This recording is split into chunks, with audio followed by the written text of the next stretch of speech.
नमस्कार दोस्तों, आज मैं आपको अगहन बृहस्पतिवार व्रत में सुनी जाने वाली लक्ष्मी माता की 5 कहानी सुनाने जा रही हूँ। प्रेम से बोलिए लक्ष्मी माता की जय हो, विष्णु भगवान की जय हो। द्वापर युग में भद्रसुबा नाम का एक राजा राज्य करता था। वह बहुत ही पराक्रमी राजा था। चारों वेद, 6 शास्त्र एवं 18 पुराणों का ज्ञान उसे था। उसकी रानी का नाम सूरज चंद्रिका था। रानी दिखने में बहुत ही सुंदर और सुलक्षणा थी तथा पतिव्रता भी थी। उन दोनों को 7 पुत्र तथा एक कन्या का वरदान मिला था। कन्या का नाम सांबाला था। एक बार लक्ष्मी जी के मन में ख्याल आया कि जाकर राजा के राजमहल में रहें। इससे राजा को दोगुनी धन दौलत की प्राप्ति होगी और वह इस धन दौलत से अपने प्रजा को और भी सुख दे पाएगा। गरीब के आंगन में रही तो स्वार्थी होकर वह अपने ऊपर ही धन खर्च करता रहेगा। ऐसा सोचकर श्री माता महालक्ष्मी ने बूढ़ी ब्राह्मणी का रूप धारण किया। हाथ में एक लाठी लिया। उसी लाठी के सहारे रानी के महल तक पहुंची। यद्यपि माता लक्ष्मी ने एक बूढ़ी औरत का रूप अवश्य धारण किया था, परंतु उनके चेहरे पर देवी का तेज अभी भी था। बूढ़ी स्त्री को महल के द्वार पर देखते ही एक दासी सामने आई और आते ही उनसे उनका नाम, गांव, जात सब कुछ पूछ डाला। तब वृद्ध ब्राह्मणी का रूप धारण की माता ने कहा, हे बालिके, मेरा नाम कमला है। मेरे पति का नाम भुवनेश है। हम द्वारिका में रहते हैं। तुम्हारी रानी पिछले जन्म में एक वैश्य की पत्नी थी। वह वैश्य बहुत ही गरीब एवं दरिद्र था, जिसके कारण घर में प्रतिदिन कलह कलेश होते रहते थे। उसका पति उसे रोज मारता पीटता था। इन बातों से संग आकर वह अपना घर त्याग कर चली गई तथा जंगल में भूखे पेट भटकने लगी। उसकी यह दुर्दशा देखकर मुझे दया आई और मैंने उसे सुख समृद्धि देने वाली महालक्ष्मी की कथा सुनाई। मेरे कहने पर उसने माता महालक्ष्मी का व्रत किया। उस व्रत और तप से महालक्ष्मी प्रसन्न हुई और उसकी गरीबी दूर हो गई। उसका घर संसार दौलत से भर गया। बाद में दोनों पति पत्नी परलोक सिधार गए। लक्ष्मी व्रत करने के कारण वह लक्ष्मी लोक में ही रहे। उन्होंने जितने साल तक व्रत किया था, उतने हजारों वर्ष उन्हें सुख भोगने का अवसर मिला। इस जन्म में भी उनका जन्म एक राज्य घराने में हुआ है, परंतु वह महालक्ष्मी का व्रत करना भूल गई है। उसे याद दिलाने के लिए मैं यहाँ आई हूँ। बुढ़िया की बातें सुनकर दासी ने उन्हें प्रणाम किया तथा श्री महालक्ष्मी का व्रत किस तरह किया जाता है इसके बारे में पूछा। बुढ़िया का रूप धारण की महालक्ष्मी ने दासी को पूजा विधि बताई एवं उस व्रत की महिमा भी बताई। इसके बाद वह दासी ने फिर से बुढ़िया को प्रणाम किया और रानी को बताने के लिए अंदर राजभवन में चली गई। राजभवन में रहते हुए रानी जी को अपने ऐश्वर्य पर बहुत घमंड हो गया था। संपत्ति के अधिकार की वजह से वह उन्मत्त भी हो गई थीं। दासी द्वारा बुढ़िया के बताए हुए बातें सुनकर वह आग बबूला होकर राज्य द्वार पर आकर बूढ़ी रूपी महालक्ष्मी पर बरस पड़ी। रानी को यह मालूम न था कि माता महालक्ष्मी बुढ़िया का रूप धारण करके उनके महल द्वार पर आई हैं, परंतु रानी का इस कदर रूखा बर्ताव देखकर एवं अपने प्रति ऐसा व्यवहार देखकर बुढ़िया माता ने वहां ठहरना उचित नहीं समझा और वह वहां से चल पड़ी। रास्ते में उन्हें श्यामबाला मिली, जो कि रानी की ही पुत्री थी। बुढ़िया माता ने श्यामबाला को सारी बातें बताईं। तब श्यामबाला ने अपनी तरफ से और अपने माता की तरफ से महालक्ष्मी से माफी मांगी। माता को उस पर दया आ गई। उन्होंने श्यामबाला को महालक्ष्मी व्रत के बारे में बताया और उस दिन अगहन मास का पहला गुरुवार का दिन था। श्यामबाला ने परम श्रद्धा और सच्चे हृदय से श्री महालक्ष्मी का व्रत किया। उसके फलस्वरूप राजा सिद्धेश्वर के पुत्र मालाधर के साथ उसका विवाह संपन्न हुआ। वह धन ऐश्वर्य से माला माल होकर अपने पति के साथ ससुराल में आनंद के साथ रहने लगी। इधर श्यामबाला की माता रानी के ऊपर श्री महालक्ष्मी का प्रकोप हुआ। फलस्वरूप राजा भद्रसव का राज्य एवं कारोबार नष्ट हो गया। यहाँ तक कि खाने के भी लाले पड़ गए। ऐसी हालत में एक दिन रानी ने राजा से निवेदन किया कि हमारा दामाद इतना बड़ा राजा है, धनवान है, ऐश्वर्यवान है, क्यों ना हम उसके पास जाएं और अपना हाल बतावें। तो वह जरूर ही हमारी मदद करेगा। इस बात पर राजा भद्रसव दामाद के पास जाने के लिए रवाना हो गए। राज्य के पास पहुंचकर एक तालाब के पास वह विश्राम लेने के लिए ठहर गए।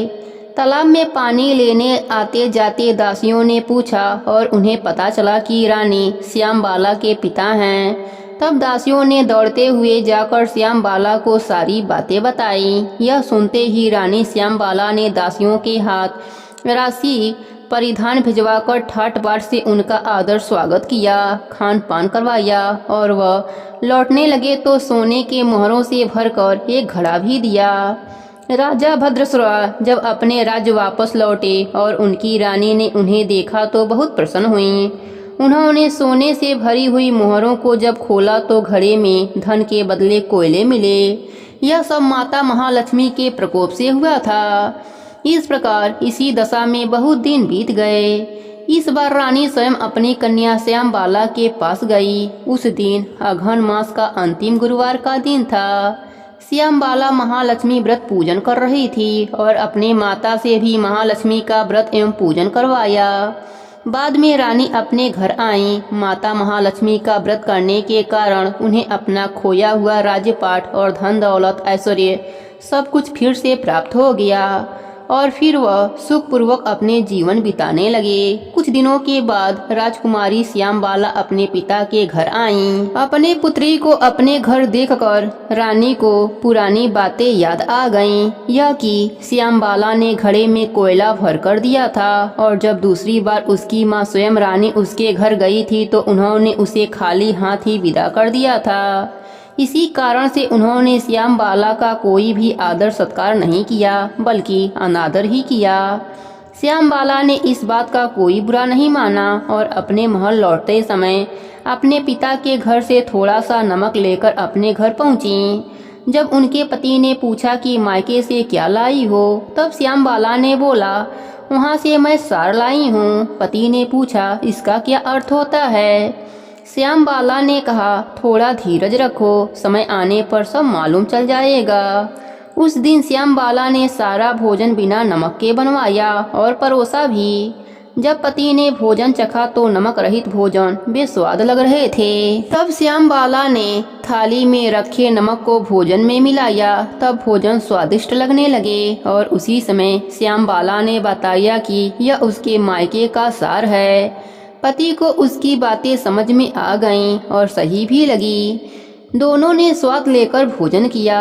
श्यामबाला के भक्ति और निस्वार्थ भाव से माता महालक्ष्मी प्रसन्न हुईं और प्रकट होकर श्यामबाला से वरदान मांगने के लिए कहा। श्यामबाला ने कहा, माते, आपकी कृपा से मेरे पास सब कुछ है, मुझे कुछ नहीं चाहिए। श्री महालक्ष्मी प्रसन्न होकर बोली, पुत्री, मैं तुम्हारे भक्ति से बहुत ही प्रसन्न हूँ। मैं तुम्हें वरदान देती हूँ कि जब तक तुम इस धरती पर रहोगी सुख समृद्धि तुम्हारे साथ रहेंगी और मरने के बाद तुम मेरे लोक में स्थान प्राप्त करोगी। साथ ही जो भी मनुष्य तुम्हारे इस भक्ति की गाथा को कहेगा या सुनेगा, मेरी कृपा सदा उस पर बनी रहेगी। इतना कहकर महालक्ष्मी माता अंतर ध्यान हो गईं। श्यामबाला माता की जयकारा लगाने लगी। महालक्ष्मी माता की कृपा से श्यामबाला अपने पति के साथ आनंद के साथ रहने लगी और मरने के बाद अपने पति के साथ लक्ष्मी माता के लोक में सुखों को भोगा। हे महालक्ष्मी माता, जैसे आपने श्यामबाला पर अपनी कृपा करी वैसे ही अपने सभी भक्तों पर अपनी कृपा बनाए रखना। कहानी अधूरी हो तो पूरी करना, पूरी हो तो मान रखना, सबके व्रत को पूर्ण करना। प्रेम से बोलिए लक्ष्मी माता की जय हो। एक गांव में 7 लड़कियां रहती थीं। उनमें से एक लड़की गरीब थी, बाकी की 6 धनवान थीं। 6 लड़कियों ने महालक्ष्मी व्रत करने का ठाने और 7वीं लड़की को भी कहा। 7वीं लड़की ने व्रत करने से मना किया तो सभी लड़कियां उसके घर गईं और उसकी माँ से बेटी को व्रत करवाने के लिए कहने लगीं। माँ ने कहा, देखो बेटा, मेरे घर में खाने को कुछ भी नहीं, मेरी बेटी व्रत कैसे करेगी? तब वह सारी सहेली बोली, देखो माँ, एक एक दिन हमारे घर खाना खा जाएगी तो इसके व्रत पूर्ण हो जाएंगे। व्रत के लिए मना मत करो। और वे सभी मानी नहीं। तब माँ अपने बेटी को व्रत करवाने को तैयार हो गई। बेटी सभी बृहस्पतिवारों के दिन अपने सहेलियों के घर फलाहार करती। ऐसे करते करते सभी बृहस्पतिवार निकल गए। अंतिम बृहस्पतिवार के दिन सभी लड़कियां उसके पीछे पड़ गईं कि कल हम भी तुम्हारे घर फलाहार करेंगे। तुम सभी बृहस्पतिवार के दिन हमारे यहाँ फलाहार की हो। अब हम अंतिम बृहस्पतिवार के दिन तुम्हारे घर आएंगे। लड़की बोली, मैंने तो तुम्हें पहले ही मना किया था, पर लड़कियाँ मानी नहीं। तब वह लड़की अपने घर आकर अपने माँ से बोली, माँ कल सब लड़कियाँ अपने घर जिमने के लिए आवेंगी। तब माँ ने कहा, बेटी मैंने तुम्हें पहले ही मना किया था ना कि तुम लड़कियों के बहकावे में मत आओ, उनकी बात मत सुनो। अपने घर तो खाने का कुछ भी नहीं है। माँ को गुस्सा आया और वह अपने लड़की को मारने लगी। लड़की रोती हुई जंगल में जाकर सो गई। उधर से विष्णु भगवान और लक्ष्मी माता निकले। लक्ष्मी माता विष्णु भगवान से बोली, देखिए प्रभु, कोई अपने शरण में आकर बैठा है। विष्णु भगवान ने कहा, दुनिया में बहुत लोग हैं, किन किन को देखूं? लक्ष्मी माता बोली, नहीं प्रभु, इसको तो आपको देखना ही पड़ेगा। इसको नहीं पूछेंगे तो दुनिया में अपने को कौन मानेगा? विष्णु भगवान और लक्ष्मी माता उस लड़की के पास आए। लक्ष्मी माता ने पूछा, ब्राह्मण की बेटी सो रही है या जाग रही है? किस चिंता में पड़ी है? लड़की बोली, मेरे घर में खाने को कुछ भी नहीं है। मैंने लक्ष्मी माता का व्रत किया। सभी दिन लड़कियों के घर गई। अब सभी लड़कियां मेरे घर जिमने के लिए आवेंगी। मैं उनको क्या जिमाऊंगी, इस चिंता में मैं पड़ी हूँ। लक्ष्मी माता को उस पर दया आ गई। उन्होंने कहा, जा यहाँ से कंकड़ पत्थर सारे इकट्ठे कर ले, अपने घर के चारों कोनों में डाल देना और थोड़े पालने में डाल देना। लड़की से जितना उठा उतना उठा लिया और घर लेकर चली। लक्ष्मी माता ने उसके टोकरी को हाथ लगा दिया। उसने घर आकर जैसा माता ने कहा था वैसा ही रख दिया और सो गई। सवेरे माँ बेटी से पूछने लगी, लड़कियों को क्या जिमाओगी? बेटी बोली, माँ कमरा खोलकर देख लो। माँ ने कमरा खोला तो चकित रह गई। वहाँ हीरे मोती जगमगा रहे थे और पालने में कमर खेल रहा था। माँ ने कहा, बेटी यह सब कहाँ से लाई? बेटी बोली, लक्ष्मी माता ने मुझ पर कृपा करी है। लक्ष्मी माता मुझ पर प्रसन्न हुई हैं। उसकी माँ उनमें से एक हीरा बाजार में लेकर गई, उसे बेचा और सारा सामान लाई, रसोई बनाई। सारी लड़कियां जिमने आईं और देखा उस लड़की के घर में बहुत ठाट बाट हो गया। सभी लोग लक्ष्मी माता का जयकारा लगाने लगे। हे लक्ष्मी माता, जैसे आपने गरीब लड़की पर अपनी कृपा करी, वैसे ही अपने सभी भक्तों पर अपनी कृपा बनाए रखना। कहानी अधूरी हो तो पूरी करना, पूरी हो तो मान रखना, सबके व्रत को पूर्ण करना। प्रेम से बोली लक्ष्मी माता की जय हो। एक समय की बात है, एक गांव में एक सेठानी रहती थी। वह लक्ष्मी माता का नित नियम निभाती थी। रोज लक्ष्मी माता को दिया लगाती, कथा कहानी सुनती थी। लक्ष्मी माता की कृपा से सेठानी को एक बेटी हुई। सेठानी लक्ष्मी माता में अत्यधिक प्रीति रहने के कारण अपने बेटी का नाम लक्ष्मी रखा। सेठानी की बेटी लक्ष्मी धीरे धीरे बड़ी होने लगी। अब वह रोटी दूध खाने योग्य हो गई। सेठानी लक्ष्मी बिटिया को रोटी खाने के लिए बुलाती तो लक्ष्मी माता रोटी खा जाती, बेटी भूखी रह जाती। फिर वह रोती। कुछ दिनों के बाद सेठानी को पता चला कि उसकी बनाई हुई रोटी लक्ष्मी माता खाती हैं। फिर क्या था, सेठानी बहुत ही खुश हुई और पूरे मोहल्ले में बता आई कि उसके घर लक्ष्मी माता रोटी खाने के लिए आती हैं। अब तो सेठानी को धीरे धीरे घमंड हो गया कि उसके घर लक्ष्मी माता रोटी खाने के लिए आती हैं। इस बात से लक्ष्मी माता क्रोधित हो गईं। सेठानी के घर में कंगाली छा गई और वह समझ गई कि लक्ष्मी माता उससे क्रोधित हो गई हैं। वह लक्ष्मी माता से रो रो कर क्षमा मांगने लगी। लक्ष्मी माता उसे क्षमा कर दिया और बोली, अब मैं तेरे घर रोटी खाने के लिए नहीं आऊंगी। अब तुम स्वयं तुलसी पत्ते को अपने खाने में डालना। अब सेठानी खाना बनाती, तुलसी पत्ते को भोजन में डालती, ठाकुर जी को भोग लगाती। लक्ष्मी माता की कृपा से सेठानी का घर अन्य धन से भर गया। ये लक्ष्मी माता अपने सभी भक्तों पर ऐसे ही अपनी कृपा बनाए रखना। कहानी अधूरी हो तो पूरी करना, पूरी हो तो मान रखना, सबके व्रत को पूर्ण करना। प्रेम से बोलिए लक्ष्मी माता की जय हो। एक समय की बात है, एक सेठ जी थे। उनके घर पीढ़ियों से धन ऐश्वर्य प्रचुर मात्रा में था। वह अथाह धन के स्वामी थे, परंतु लक्ष्मी जी का स्वरूप तो चंचल है, आज यहाँ तो कल वहाँ। जब उनका मन सेठ जी के घर से भर गया तो वह किसी दूसरे के घर जाने के लिए ललायित हो गईं। एक रात लक्ष्मी जी सेठ जी के सपने में आती हैं। सेठ जी ने देखा लाल वस्त्रों में सजी धजी सुंदर स्त्री उनके घर से निकलकर बाहर जा रही हैं। सेठ जी उनसे पूछते हैं, हे देवी, आप कौन हैं? मेरे घर आप कब आईं और अब हमारा घर छोड़कर कहाँ जा रही हैं? माता लक्ष्मी बोली, मैं तुम्हारे घर की लक्ष्मी हूँ। कई पीढ़ियों से मैं तुम्हारे घर में निवास कर रही हूँ, परंतु अब मेरा यहाँ से मन उब गया है। अब मेरा यहाँ समय समाप्त हो गया है, इसलिए मैं यह घर छोड़कर जा रही हूँ। परंतु मैं तुम पर अत्यंत प्रसन्न हूँ, क्योंकि मैं जितने समय तुम्हारे पास रही हूँ तुमने सदा सदुपयोग किया, संतों को घर में आमंत्रित किया, उनकी सेवा करी, गरीबों को भोजन कराया, धर्मार्थ कुएं बनवाए, गौशाला व प्याऊ बनवाया, कुंवारी कन्याओं के तुमने विवाह करवाए तथा तुम कथा भागवत करवाते रहते थे तथा अतिथियों का आदर सत्कार करते रहते थे, इसलिए मैं तुमसे इतनी प्रसन्न हूँ। अब जाते समय मैं तुम्हें वरदान देना चाहती हूँ, तुम जो चाहो मुझसे मांग लो। अब सेठ जी सोचते हैं कि मैं अकेला क्या वरदान मांगूं, मेरी 4 बहुएं हैं, मैं उनसे पूछकर वरदान मांग लूंगा। एक दिन का माता रानी से समय ले लेता हूँ। तब सेठ जी लक्ष्मी माता से बोले, माता, मेरी 4 बहुएं हैं, मैं उनसे सलाह मशवरा लेकर आपको बताऊंगा कि मुझे क्या वर चाहिए। लक्ष्मी माता बोली, ठीक है, मैं कल फिर से आऊंगी, तब तुम मुझसे अपना वर मांग लेना। ऐसा कहकर माता लक्ष्मी अंतर ध्यान हो गईं।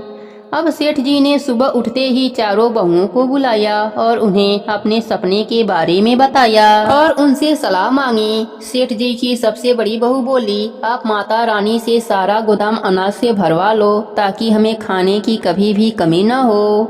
सेठ जी ने दूसरी बहू से पूछा तो वह बोली, पिताजी, इतने अनाज रहेंगे तो उनमें कीड़े लग जाएंगे, अनाज खराब हो जाएंगे, तो पिताजी आप माता रानी से सोने चांदी से तिजोरियां भरवा लो। सेठ जी सोच में पड़ गए। अब तीसरी बहू से पूछा तो वह बोली, पिताजी आप तो हम चारों के लिए धन से भरे 4 महल मांग लो, खूब पैसा होगा, आने वाली पीढ़ियों के पास भी कमी नहीं होगी। सेठ जी सोच में पड़ जाते हैं। तब उन्होंने अपनी छोटी बहू से पूछा। वह थोड़ा मध्यवर्गीय परिवार से थी, पर वह धार्मिक प्रवृत्ति की थी। वह बोली, पिताजी, लक्ष्मी माता को अगर जाना है तो वह अवश्य जाएंगी, फिर धन संपत्ति कुछ भी नहीं टिकेगा, और अगर टिक भी गया तो हमारी आने वाली पीढ़ियां उसे देखकर आलसी और अहंकारी हो जाएंगी। इसलिए पिताजी आप लक्ष्मी माता से कहें कि अगर वह जाना चाहती हैं तो अवश्य जाएं, किंतु हमें यह वरदान दें कि हमारे घर में सज्जनों की सेवा पूजा होती रहे, हरि कथा होती रहे, मेहमान आए तो उनका आदर सत्कार हम करते रहे और परिवार के सभी सदस्यों के बीच प्रेम भाव बना रहे, क्योंकि अगर प्रेम होगा तो कोई तकलीफ भी होगी तो हम मिलकर उसे काट लेंगे। सेठ जी को छोटी बहू की बात समझ में आ गई। वह खुशी खुशी रात होने का इंतजार करने लगे। रात हो गई। माता रानी फिर से सेठ जी के सपने में आती हैं और सेठ जी से पूछती हैं, तुमने अपने बहुओं से सलाह मशवरा कर लिया, बोलो तुम्हें क्या चाहिए। सेठ जी बोलते हैं, हे माते, यदि आपको जाना है तो प्रसन्न होकर जाइए, परंतु मुझे यह वरदान दीजिए कि मेरे घर में सदैव हरि कीर्तन होता रहे, संतों की सेवा होती रहे, अतिथियों का आदर सत्कार हम करते रहें, परिवार के सदस्यों में परस्पर प्रेम बना रहे। यह सुनकर माता रानी चौंक जाती हैं और कहती हैं, यह तुमने क्या मांग लिया। जिस घर में हरि कथा होगी और संतों की सेवा होगी वहाँ तो साक्षात नारायण निवास करते हैं, और जहाँ नारायण वास करते हैं वहाँ तो मेरा निवास होता ही है। यह वरदान मांगकर तुमने मुझे हमेशा के लिए अपने घर में रहने के लिए विवश कर दिया। ऐसा कहकर लक्ष्मी माता सेठ जी के घर में फिर से अस्थायी निवास करने लगीं। हे लक्ष्मी माता, जैसे आपने सेठ के घर में हमेशा के लिए विराजमान हो गईं, ठीक उसी प्रकार इस कहानी को कहने वाले, सुनने वाले और हुंकारा भरने वालों के घरों में भी हमेशा के लिए विराजमान हो जाना।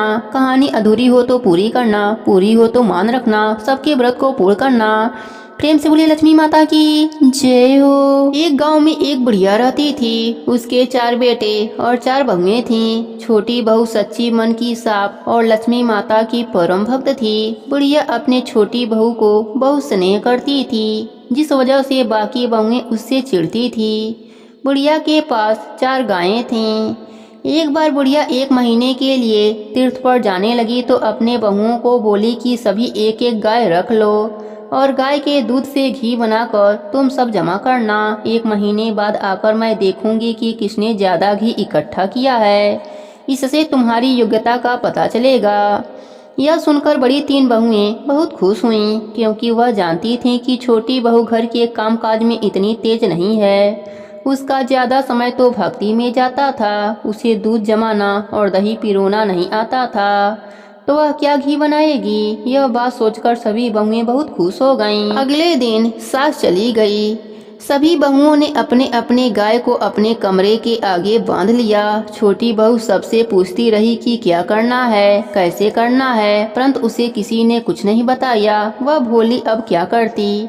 उसे तो अपने माता पर विश्वास था। दही पिरोना तो उसे आता नहीं था, तो वह जाकर अपना सारा दूध लक्ष्मी माता का ध्यान करके पीपल पथवारी में चढ़ा दिया।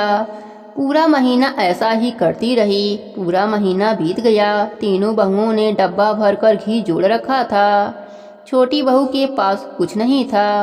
अब सास के वापस आने का समय हुआ। छोटी बहू रोती हुई लक्ष्मी माता को अपनी दुखड़ा बताने लगी। लक्ष्मी माता उसके सामने प्रकट हुई। छोटी बहू हैरान रह गई। लक्ष्मी माता ने उसे 4 छोटे पत्थर दिए और कहा कि यह पत्थर हर एक डिब्बे में रख देना, डब्बा घी से भर जाएगा। यह सुनकर वह बहुत खुश हुई और रसोई में जाकर डब्बों में डाल दिया। शाम को जब सास वापस आई तो बड़ी तीनों बहुओं ने बहुत खुश होकर अपना अपना डब्बा लाकर सास को दिखाया। अब सब छोटी बहू की तरफ देखने लगे। वह अंदर गई और 4 डब्बे लेकर आई। सब देखकर हैरान रह गए। बाकी 3 बहुएं सोचने लगीं, इसने तो कभी दही पिरोया ही नहीं था, इतना घी कहाँ से लाई।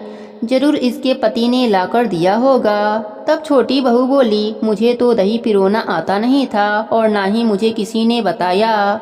मैं तो अपना दूध ले जाकर पीपल पथवारी में चढ़ा देती थी। माता लक्ष्मी का ध्यान करके वहीं पर बैठ जाती थी।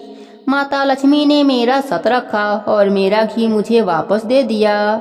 यह सुनकर सभी बहुत हैरान हुए। बाकी तीनों बहुओं को बड़ा शर्म आई। बुढ़िया बहुत खुश हुई और वह लक्ष्मी माता की जयकारा लगाने लगी। हे लक्ष्मी माता, जैसे आपने छोटी बहू का सत रखा वैसा ही सत सभी का रखना। सब पर अपनी कृपा बनाए रखना। कहानी अधूरी हो तो पूरी करना, पूरी हो तो मान रखना, सबके व्रत को पूर्ण करना। प्रेम से बोलिए लक्ष्मी माता की जय हो।